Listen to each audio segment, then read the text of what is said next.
Alrighty. Thank you all in attendance this morning. This program is brought to you by the CAI West Florida Chapter Young Professionals Committee. This is their second quarter program, and it is education-based. We are happy to have this morning with us Bryony Swift of Becker.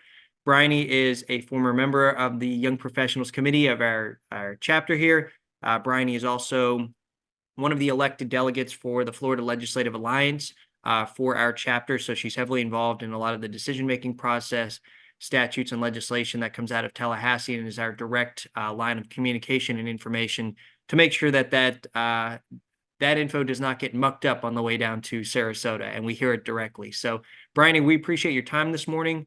We appreciate this morning's program, which is valuable to everyone who is looking to possibly, at some point down the road, host or put together a class, a CEU program that we can have at something like our monthly chapter breakfast or even CA Day.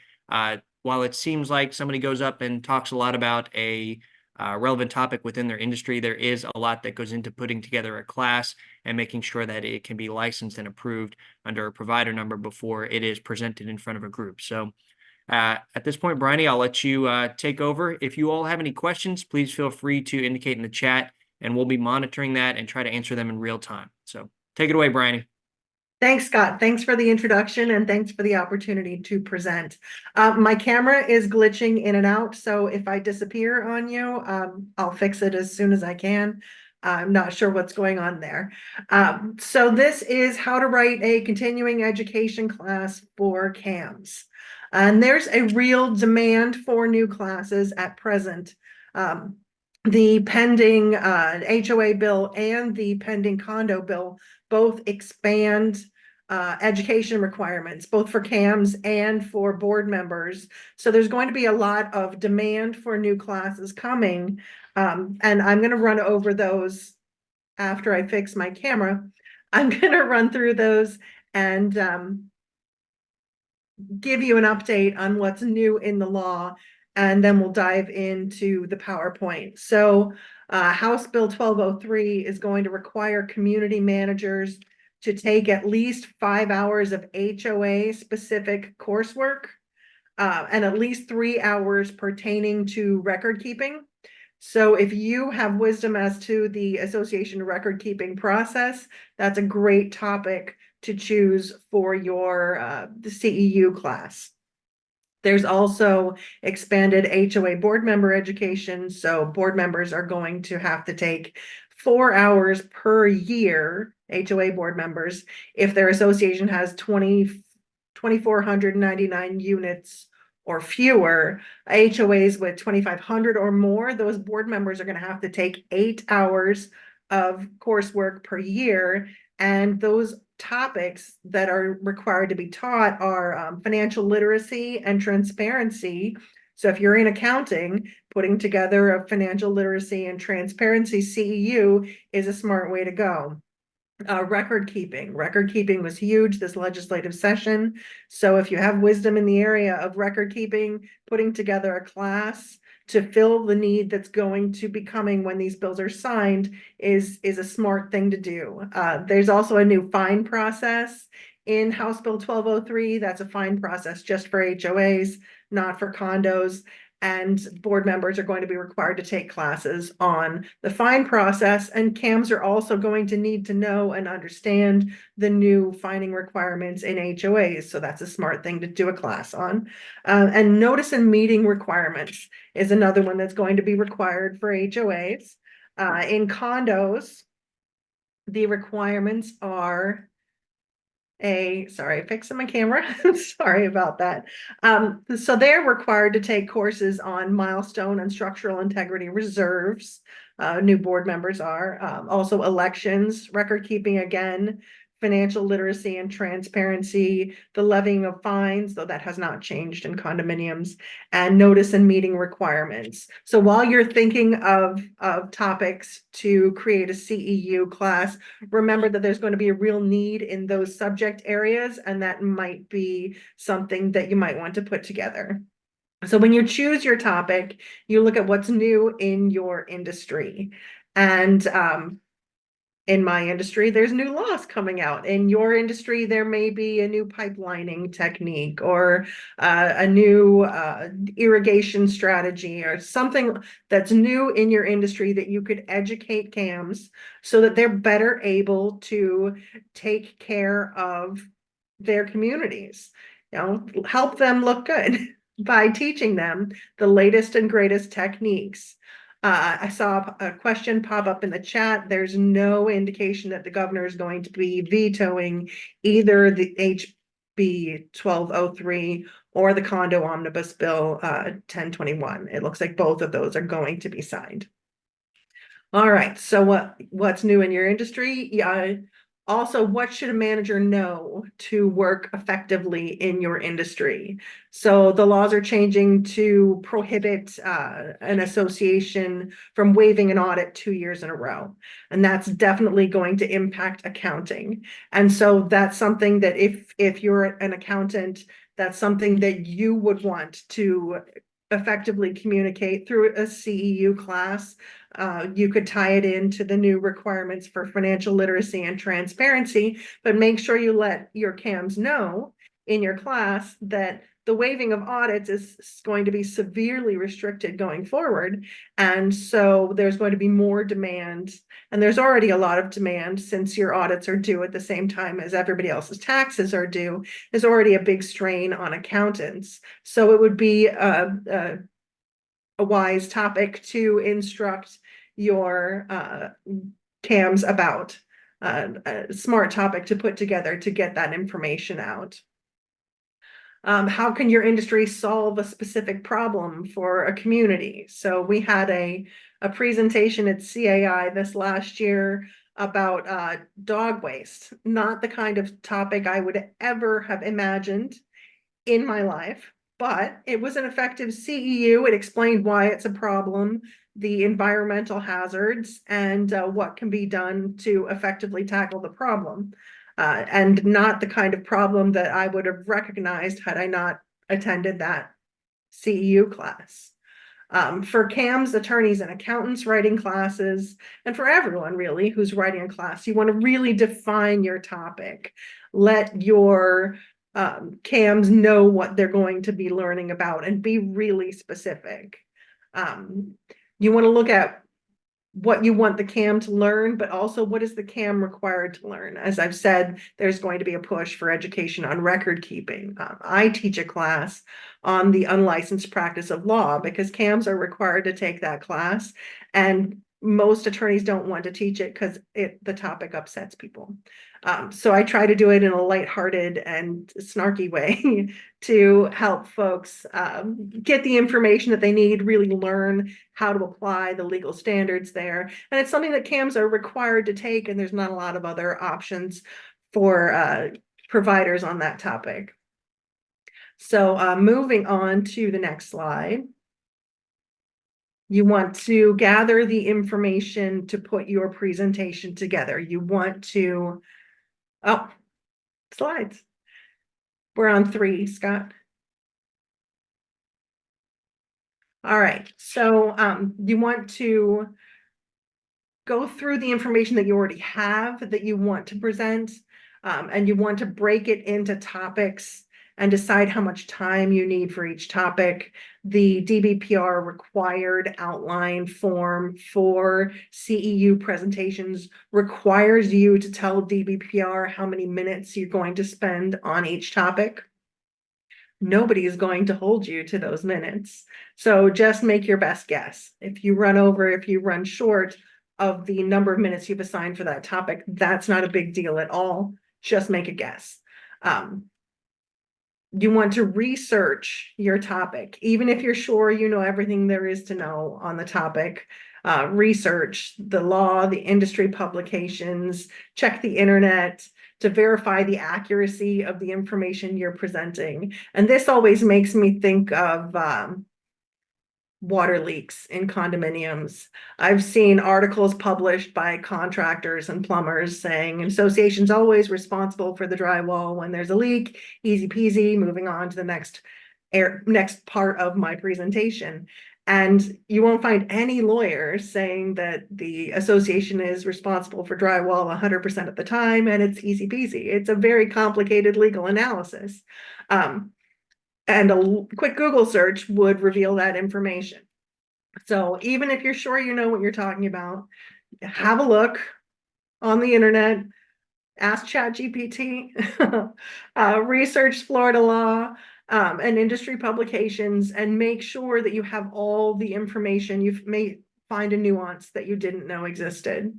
And you want to make a list of source materials that you can use in handout, to hand out to the CAMs before or after your presentation, so they have some materials to refer back to later on. Next slide. This is just a sample of the kinds of documents that you would want to make your sources. You want to have something reliable, the kinds of sources that you were required to use in school, but not the Steve's blog, but something that's peer reviewed is not necessary. You don't have to go for scientific journals. You're not getting a grade on this, but some solid source materials that you are able to rely on. Next slide. You want to create your course outline. Now, this is a form that is required by DBPR. As I mentioned before, you have to determine the number of minutes that you're going to spend on each topic. And you have to spell out your full outline of your presentation in this form and submit it to DBPR for approval. So you basically write an outline of the entire presentation, and then what I do is copy and paste under the topic headings to set forth exactly what I'm covering in that specific topic, and then I'll adjust the minutes based on how much information I put in each topic section. And this form is available at www.myfloridalicense.com. That is the DBPR online services. They have a whole section on CEU course presentations. So in order to become a CEU provider, an applicant must have experience and education, and it's 6 years. You need a bachelor's degree and 2 years of experience, or you need an associate's degree and 4 years of experience in the subject being taught. And then you'll be able to apply for a provider number from DBPR. Your instructional experience has to be spelled out in your resume. So when you're working on your resume, you do have to submit your resume to DBPR, and you want to really spell out your instructional experience. One of the benefits of submitting a CEU through CAI, if you're going to present at one of the breakfasts, you can submit your proposed course to CAI West Florida, and they can submit it to DBPR under their provider number. And that's a way to avoid the step of becoming certified as a provider. Now, general guidelines. So your class is not a sales presentation. Please don't make it a sales presentation. It gets uncomfortable when people are sitting through what is basically a 30-minute commercial. They're there to learn from you, to get valuable information, to allow them to do their jobs better. They're not there to listen to your sales pitch. Now, if you don't have to go through the presentation with no mention of who you are and what you do, but that's not what they're there for. They're not there to bring you business. They're there to learn the topic that you have to teach. So don't put your logo on handouts. Don't do a little sales pitch at any point during the presentation. You can certainly at the beginning or at the end specify who you work for, but it's not an opportunity for you to have a captive audience for a commercial about your business. try to make sure that the presentation is understandable to people who are not in your industry. So for me personally, I can't use legalese. I try to translate things into easily understandable concepts. So when I teach about the unlicensed practice of law, I explain that the standard that the Supreme Court has created for whether something needs to be done by an attorney or can be done by an average person, it's the average citizen standard. And I explain the average citizen standard by talking about those viral People of Walmart videos from about 10 years ago. It's funny. Uh, it gets people to relax, and it's a standard that they can understand, that they can, it's clear. There's no gray legalese there. We're looking at the average citizen, not the average CAM or the average insurance adjuster. We're looking at the average citizen. And when we look at the average citizen, we have to consider that that average may not lie. It's not the average person who attends CAI. It's the average citizen on planet Earth, which includes those people in the viral videos who forgot to wear pants to Walmart. Try to make it fun and encourage participation. So I like to tell stories. I feel like people relate and remember the stories better. When I'm trying to convey a legal concept, I may use a case where the legal concept was at play, because people will remember the story of how, more than they're just going to remember the dry legal rule that comes from the case. So I try to tell stories. I also happen to be a profoundly sarcastic person. I can't help it. I'm English. So that helps add a little flavor. And I try not to take myself too seriously. And that, I think, helps as well for people to relax and really grasp the concepts that I'm trying to communicate, rather than being uncomfortable with the legalese that I could speak in, and you'd really rather I not, I'm sure. So the next Hey, slide. Bryony, real quick, we just Yes, have a sir. question. It said, would the logo be something always present? I think this is reference to the not necessarily the marketing, but the identification of the presenter and the company they work for. Yes, I think that it's okay to have your logo with the name of the presenter, on slide 1 or the last slide of your deck, your PowerPoint presentation. I don't think it's okay to have your logo on every page, or to have your logo necessarily on the handouts. Maybe a subtle logo down in the footer that's small, but the point of the handouts and the point of the PowerPoint is to teach something that the folks want to learn, not to sell your business. Now, if you effectively communicate what you're trying to teach, then people are going to associate you and your name and face with the information that you've taught them. So you're already going to be connected to the ideas in their mind, that the ideas that you've effectively communicated to them, without needing to paste your logo bold, large, and in charge and in their face. Now, my company's logo is magenta. You may have noticed that this is the pinkest PowerPoint you've ever seen. Nowhere in this PowerPoint is my company's logo, but everywhere in this PowerPoint is Becker pink. So it's not, I'm not saying that you can't have your branding incorporated into your course materials. I'm saying be subtle about it. You don't want to offend your viewers by feeding them a commercial that they can't escape from. I've definitely attended at least one CEU where I felt like I was trapped watching a commercial, and couldn't skip it.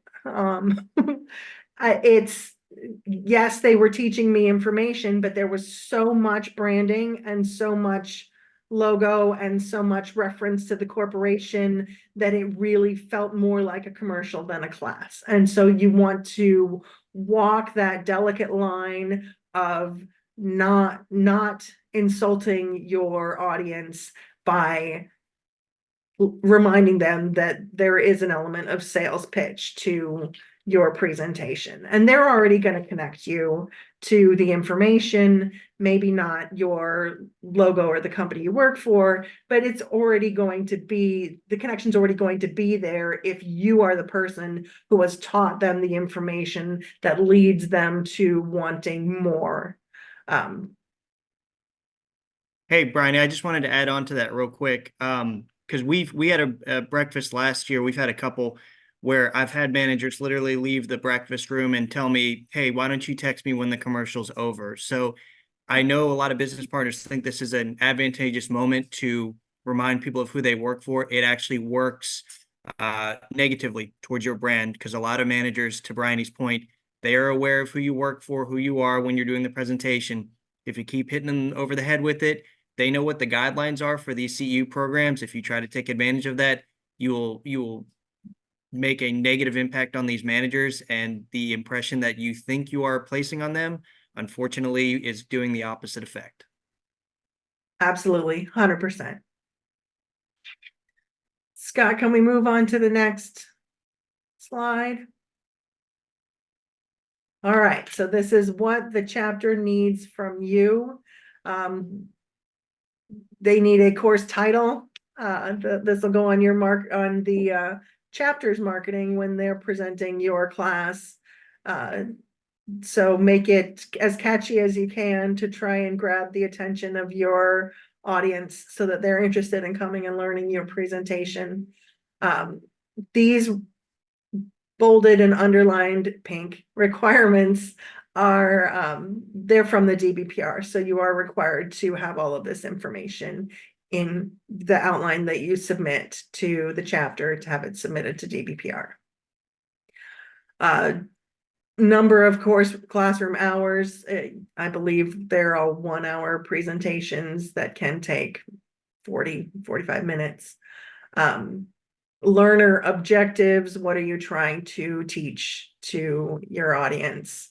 The course type and method, that will be live and in person. DBPR also does allow for courses to be certified for online presentation, like this one. And you can certify your class for both online and in person, but you'd be provided 2 different course numbers by DBPR, and there would be 2 different, according to DBPR, there would be 2 different presentations. Specific course learning objectives. So what do you want people to take away from the presentation? What will the managers understand after they've taken your course? And the method of evaluation, that's going to be question and answer. When I was new at teaching CEU classes, I would request for all questions to be held till the end, because it actually is a lot easier on the presenter to answer the questions after all the information has been communicated. As I got more experienced in teaching these kinds of classes, I'm now comfortable being pulled out of my stream of consciousness to address a question. So it's something that comes with practice.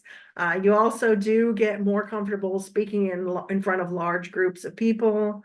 We can fit a lot of people in that CAI ballroom. And when I first started presenting, I was not comfortable speaking in front of that many people. And now it's no problem. It's not a big deal at all. It's something that you get used to and get more comfortable with over time. The last point on this list is the instructor resume. You do have to submit your resume to DBPR, and you want to hit your education and your experience in teaching, whatever that may be, any lunch and learn, that kind of thing, where you have taught classes before. No, I taught swim lessons for 6 years. That's not on my resume. So you want it, within the bounds of reason, pertinent instruction experience you want to include in your resume, so that DBPR will see that you meet that 6 year requirement, the bachelor's and 2 years of experience teaching, or the associates and 4 years of experience with instructing on these types of classes. All right, and last slide, which is kind of scary because we still have 15 minutes to go. It would be me taking questions from the group.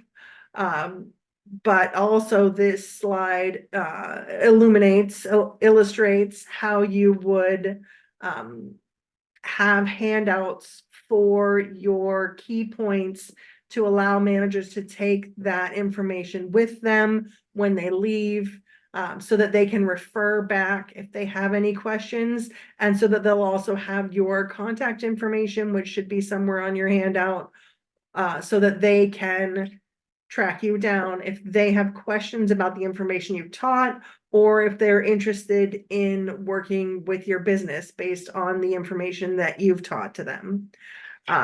Tips for preparing your resume that I'll run over really quickly. There are 2 schools of thought on this. Lawyers have shied away from the technology of updated resumes in this era, I suppose. There are resumes with photographs, with fun flair, fun colors. Generally, that's not going to be acceptable for this type of formal business presentation. Standard font is going to be Times New Roman or Arial.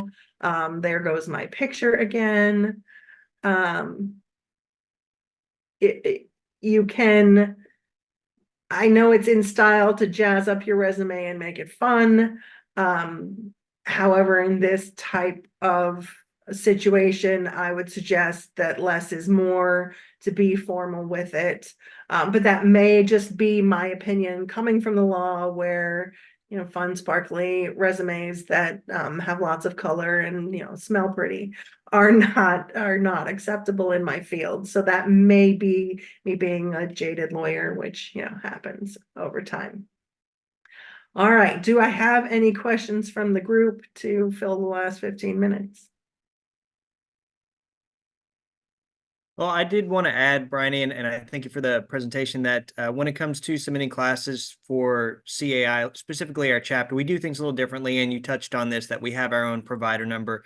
So we do ask that anyone who wants to present at one of our chapter's programs, submit your class to us, and we have our own application we can provide you. But one of the misconceptions that I've heard recently is that the class is not your property if it's not under your provider number. It is. I mean, to Bryony's point, you have to submit an application that does include a bio of yourself. So according to the DBPR, that's the person who can teach the class. Nobody else is licensed to do that. It is your content. And if I give you a call and say, hey, are you available for the June breakfast? And you're not, let's say I called Bryony about a class that she has, and she's not available because she's gallivanting across the world in one of her many wonderful trips. I'm not going to call, iCard Merrill and say, hey, Bryony had a class, she's not available, but can one of your attorneys teach it? It is Bryony's property, and I have to wait until she's available to present the class that she put together herself. Let's see, we do have another question. It says, you mentioned experiences in teaching. Can that experience be waived? The instructor can have experience in the topic taught, but not teaching. How does that work? So it's instruction. It's not necessarily teaching. So if you are a trainer at your office, that would be instructing people on the whatever it is that you train them on. It's not necessarily course room instruction, but I would say that things like lunch and learns, those kinds of informal presentations would definitely meet the requirements.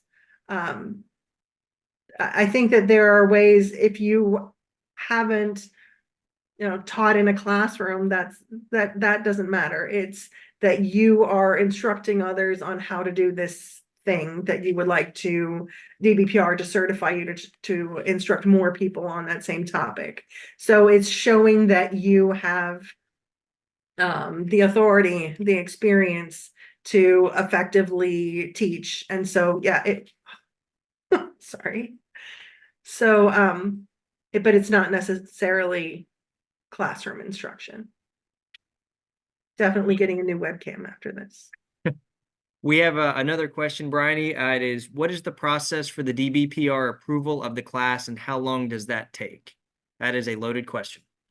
It takes however long they want it to take. I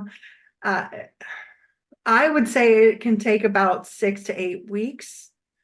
But it can take however long they want it to take, and they can send it back to you and say, your minutes don't add up to 60, please revise, or this looks like a topic that should have its own minutes designation and you haven't designated any minutes to this topic. If you're doing something like a legal update, the DBPR will reach out and say, add these 3 statutes that have nothing to do with association law because we said so. So that can take, 4 months. I had one certified in March and it only took about 3 weeks. So it's completely up to DBPR and how much, how staffed they are and how willing they are to look through your application and how close your application comes to what they expect in their outline requirements. Scott, do you have anything to add to that?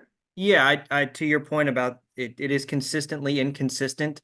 I submitted Mary Hawk's legal update that she provided at our CA Day trade show on April 9th. On January 23rd, it was the same day that I submitted a class for the gentleman who did our March breakfast. Obviously, that class was approved because he presented it at the March breakfast.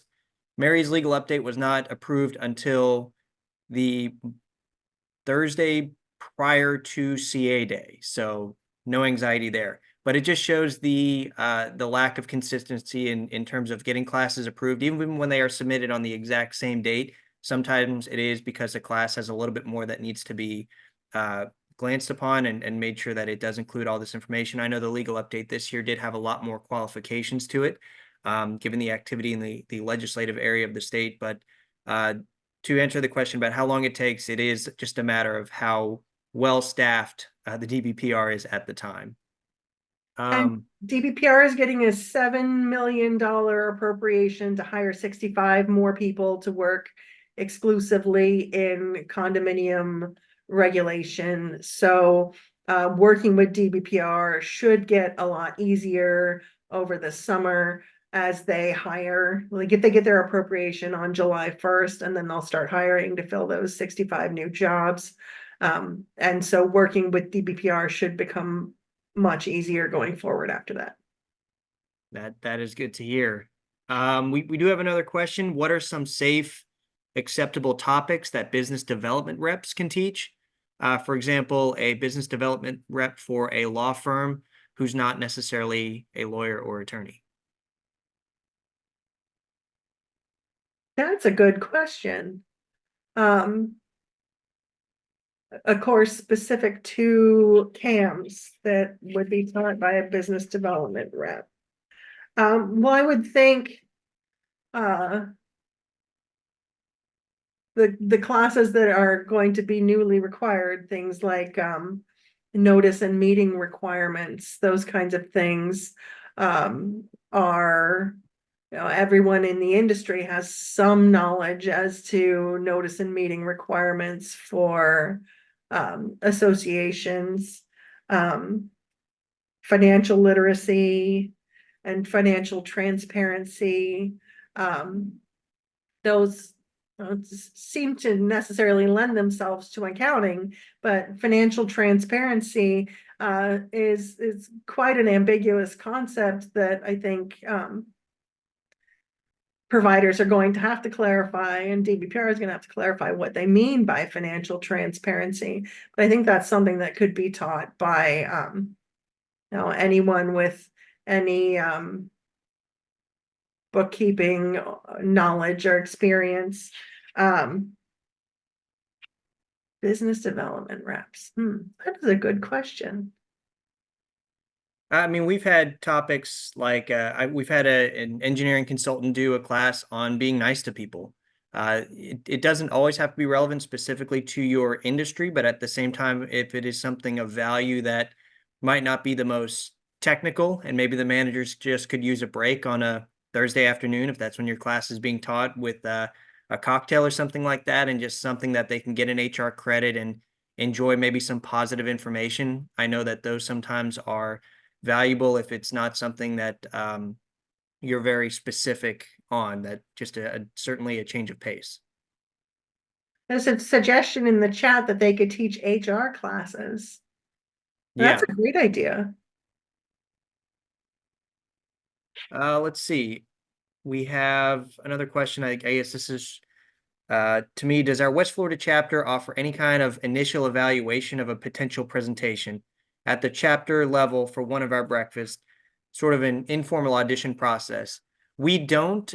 We rely solely on the requirements by the DBPR for their essential vetting of a presenter. As Bryony mentioned, there's a certain amount of time within your industry and some education that you've provided, which is also a additional benefit when we select our speakers. We do take time when we look specifically for whether it's our chapter breakfast, CA day, or other programs, trying to make the topics that are covered by the class relevant to the time of the year. So usually this time of year, there's a lot of stuff in regard to hurricane preparation, building your safety kit, that sort of thing. So a lot of topics leading into what's about to hit us in the next half of the year, but no official vetting process or initial evaluation, and no audition essentially. Right now, as Bryony mentioned, we have had a lot of wonderful speakers throughout the chapter's time over the last few years, and a lot of them are in maybe a time that they are transitioning to a retirement or just taking a step back out of the burnout that we all experienced during 2020 and since then. And that's why there is such a need for new speakers to start getting their feet wet and getting acclimated to being in front of a group of speakers to become more comfortable and provide this information in the correct way. And I hope that answered your question. The chapter needs speakers to be able to have a CEU presentation at breakfast every month. And it's such an opportunity to get your name and face out there. I mean, I stood in Mary Hawk's shadow for years, and CAI allowed me to present at several breakfasts and to prove that I am my own person, separate and apart from my coworker. And it's a good opportunity to get your face in front of all those folks, but also to show all those folks that you know what you're talking about, that you have useful information, and that you can help them to better do their jobs. Absolutely. I do see another question for you, Bryony. Can you please restate the qualifications you mentioned that are required to present a course? So maybe just a quick rehash on that. Okay, so you are required to have a bachelor's degree and 2 years of experience in the subject being taught, or an associate's degree and 4 years of experience in the subject being taught. So you need to be to present that level of expertise. And then if you have a resume that shows that you've instructed on these topics before, that will also help you prove yourself to DBPR as a person that they can entrust with the responsibility of teaching to their CAMs, because education is profoundly important, especially with all the changes in the law that are coming this year. Effectively guiding CAMs through this is a very important responsibility for those of us who are CEU providers. You don't know, you may not know yet, but oh goodness, so much is coming down from Tallahassee in July, and it's really going to impact the day-to-day operations of both condos and homeowners associations. And so, but to turn back to the question that I was asked, it's 4 years of education, a bachelor's degree, so 4 years plus 2 years of experience, or an associate's degree, 2-year degree plus 4 years of experience. And that's where I got the 6 that I've used throughout the presentation.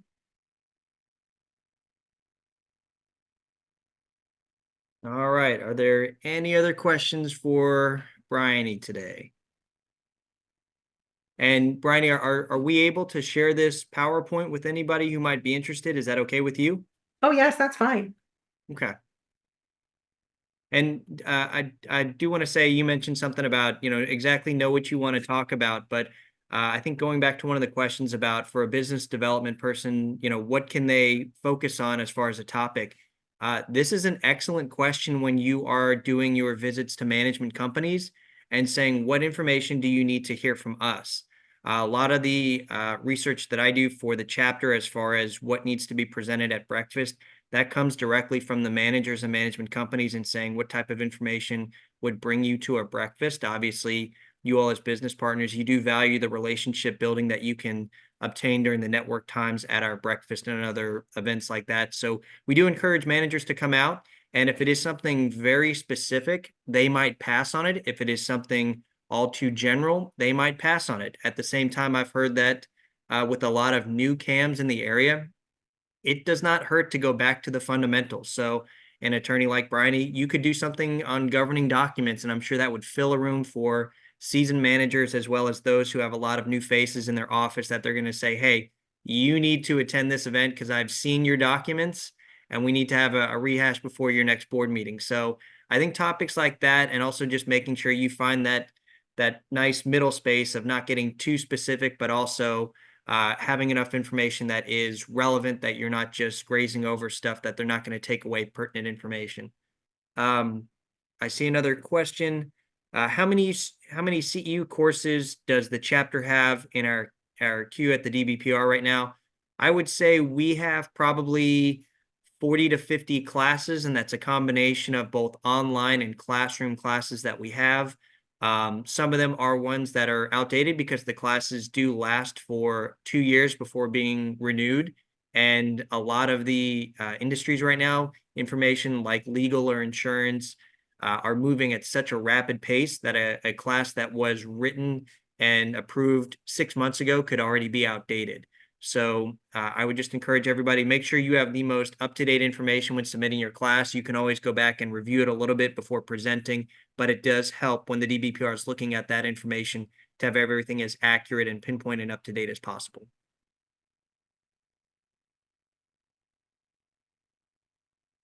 All right. Is there any other questions we might have for our speaker today, Bryony Swift of Becker? Well, if you can think of a question after today's program, please feel free to reach out to myself, the CAI office, or if you need Bryony's information, it will be on the PowerPoint. It will also be, I guess, available probably on Becker's website, since Bryony's kind of a big deal over there. Oh, it's not. Maybe on the Florida legislative page. But I'm sure you can Google and find Bryony. She is a big deal. Bryony, thank you so much for your time this morning, your information, your knowledge that you shared with us. We appreciate you on behalf of the young professionals. We appreciate your time in helping us host this event. And please be on the lookout for this webinar. It will be available both on the West Florida chapter's YouTube channel moving forward, as well as the CAI State of Florida's resource channel on YouTube as well. So thank you, everyone. We appreciate it, and enjoy the rest of your day.